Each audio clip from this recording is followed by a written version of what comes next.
আর কদিন পরে হয়তো বিপিএল এর রাজশাহী ওয়ারিয়র্স এর জার্সিতে একসাথে ইনিংসের সূচনা করবেন তানজিদ হাসান তামিম এবং পাকিস্তানের ওপেনার সাহিবজাদা ফারহান। ইন্টারেস্টিং ব্যাপার হচ্ছে যে 2025 সাল পুরোটা জুড়ে তানজিদ হাসান তামিম এবং সাহিবজাদা ফারহানের ভিতরে চমৎকার এক প্রতিযোগিতা চলেছে এবং সেই প্রতিযোগিতায় তানজিদ হাসান তামিম পেছনে ফেলেছেন সাহিবজাদা ফারহানকে। আয়ারল্যান্ডের বিপক্ষে সিরিজের তৃতীয় টি-20 ম্যাচে তানজিদ হাসান তামিম আরো একটা হাফ সেঞ্চুরি হাঁকিয়েছেন। 34 বলে 55 রানের একটা চমৎকার নক তিনি খেলেছেন, 4টা 4 3টা ছক্কা তিনি হাঁকিয়েছেন।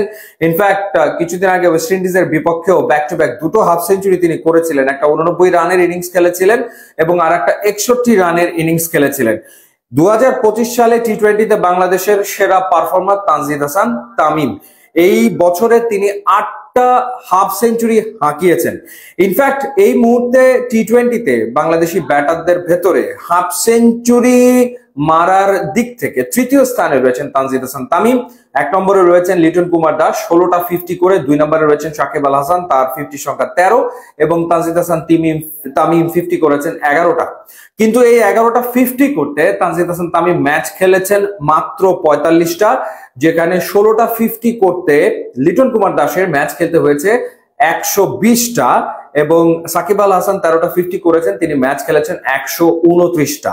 তো সেই হিসেবে কিন্তু তানজিদ হাসান তামিম যেভাবে এগোচ্ছেন তাতে করে হয়তোবা সাকিব আল হাসান কিংবা লিটন কুমার দাসকে টপকে যেতে তার বেশি সময় লাগবে না, কারণ মাত্র 2 বছর ধরেই তিনি টি-20 ক্রিকেট খেলছেন বাংলাদেশের জার্সিতে এবং এই বছরই তিনি 8টা 50 করে ফেলেছেন।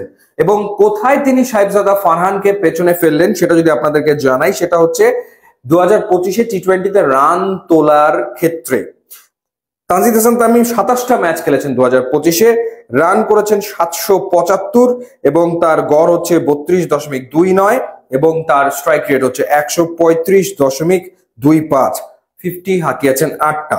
সাহিবজাদা ফারহান 2025-এ 26টা ম্যাচ খেলেছেন, রান করেছেন 771 এবং তার গড় হচ্ছে 30.84 এবং তার স্ট্রাইক রেট হচ্ছে 133.62।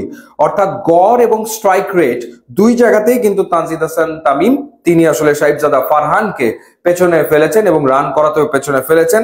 একটা মাত্র ম্যাচ বেশি খেলেছেন তানজিদ হাসান তামিম সাহিবজাদা ফারহানের চেয়ে। সো এই দুই ওপেনার তারা একসাথে মাঠে নামবে বিপিএল এ আর কদিন পরে রাজশাহী ওয়ারিয়র্স এর জার্সিতে।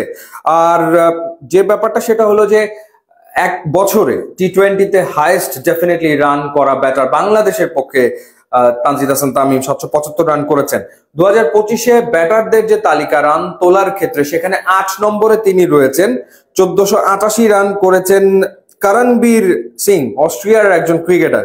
কিন্তু টেস্ট প্লেইং দেশগুলোর ভেতরে জিম্বাবুয়ের যে বেনেট তিনি করেছেন 936 রান, তিনি রয়েছেন 1-এ এবং 2-এই কিন্তু রয়েছেন বাংলাদেশের তানজিদ হাসান তামিম। অ্যামেজিং একটা বছর তিনি কাটিয়েছেন, কোনো সন্দেহের ব্যাপারে নাই এবং তিনি ছক্কা মেরেছেন সব মিলে 41টা। এই সময় 27 ম্যাচে তার ছক্কা সংখ্যা হচ্ছে 41 এবং সাহিবজাদা ফারহান অবশ্য ছক্কা মেরেছে 45টা। সো শিওরলি সুপার ফর্মে রয়েছেন তানজিদ হাসান তামিম। 11টা 50 হয়ে গেছে, সামনে টি-20 ওয়ার্ল্ড কাপ আছে, তার আগে বিপিএল আছে। আমরা আশা করবো যে বিপিএলও তিনি দুর্দান্ত পারফর্ম করে বিশ্বকাপে গিয়ে তিনি আরো দারুণ খেলবেন বাংলাদেশের জার্সিতে, সেটাই আসলে আমাদের প্রত্যাশা।